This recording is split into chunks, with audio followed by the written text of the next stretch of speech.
se acontecer do Trump, das medidas que ele está propondo em termos de tarifas, né, e que lá no início o professor Ricardo trouxe, né, ele vai, mas também ele volta, então a gente não tem ainda exatamente o tamanho das coisas. Agora, se isso gerar inflação, a gente deve ver juros subindo nos Estados Unidos, inflação subindo nos Estados Unidos, câmbio subindo. Isso puxa a nossa taxa de câmbio para cima, que é ruim para a gente, não tenha dúvida. Isso puxa a nossa taxa de juros para cima.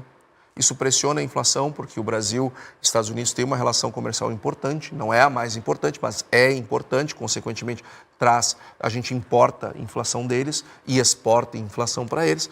Então, isso é o que a gente pode sentir imediatamente. Agora, também, nós temos que ver entrar nesses efeitos colaterais.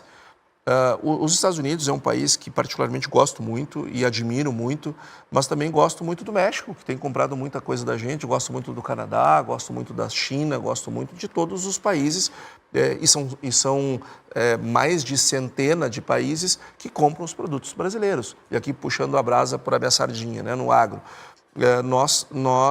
Quando o Trump brigou lá, desenvolveu a guerra comercial 1.0 com o México passou a comprar arroz da gente que não comprava, virou nosso principal mercado.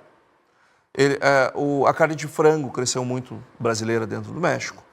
O milho, que ele é o maior importador do mundo, é o México, passou a comprar milho do Brasil. Produtos que ele comprava praticamente só dos Estados Unidos, arroz está ali do lado, né? É só abrir a fronteira e caiu o arroz americano dentro do México. Passou a comprar da gente. Então, e estou falando de produtos gaúchos. Então, nós soubemos aproveitar bem aquele momento. E isto é uma coisa que o Brasil faz bem. A gente faz muita coisa errada, mas a gente faz muita coisa certa. E essa ocupação de espaço, nós fazemos bem no setor público e bem no setor privado. Quando a gente acha, não, estão sempre descoordenados. Não. O Ministério da Agricultura, independente se é o fulano, se é o Beltrano, não importa. O Ministério da Agricultura faz um bom trabalho de abertura de mercados, no nível institucional. E as entidades que representam os produtores, que representam as indústrias, fazem um baita trabalho de vender produto. Então, toda vez que tem um conflito aqui ou acolá, o Brasil se oferece como uma alternativa e depois que a gente coloca o nosso produto lá, a gente nunca mais sai, porque o produto brasileiro é bom e tem preço baixo. Então, é só alguém dar uma derrapada que a gente vai lá e bota o nosso produto, não sai mais. De vista político, para o Brasil, o que pode mudar e ainda não está posto? Bom, primeiro é tudo um C, né? Até quando tu perguntou para o Antônio, a primeira palavra que ele disse foi, bom, se isso acontecer, porque a gente não sabe efetivamente como que as coisas vão se dar, né?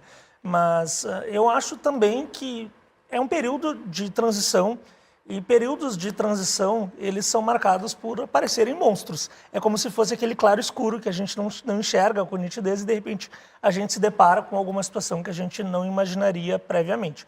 Então, a primeira questão é essa, a gente não sabe exatamente o que vai acontecer, mas pode esperar por mudanças mais contundentes, mais significativas e por outras continuidades também.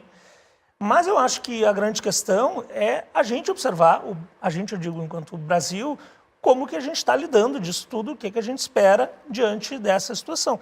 E esse é o ponto que mais me preocupa, porque muitas vezes a gente pode tentar querer agradar A ou B. Muitas vezes nas relações internacionais a gente debate, né? O país é aliado de tal país. De quem que o Brasil tem que ser aliado? O Brasil tem que ser aliado do Brasil. Fundamentalmente, saber defender os seus interesses. Muitas vezes isso vai fazer com que a gente adote medidas que vão desagradar muitas pessoas. Por exemplo, nós temos um agro super importante.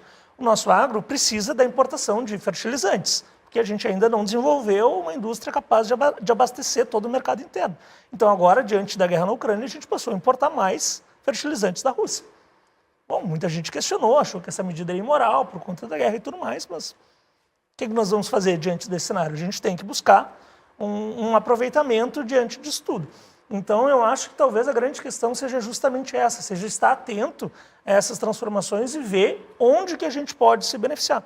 Porque, como muito bem colocou o Antônio, o comércio, muitas vezes, ele se dá até por uma questão de inércia. O país está acostumado a comprar de outro país, ele não vai mudar por simplesmente que ele vai mudar. Ele já sabe que o fornecedor é confiável, que o produto é bom, é de qualidade, não tem por que mudar, mesmo se houver alternativas no mercado. Agora, quando os próprios países criam conflitos e empecilhos para esse comércio, é nesse momento que a gente tem que aproveitar essa situação e buscar algum tipo de benefício.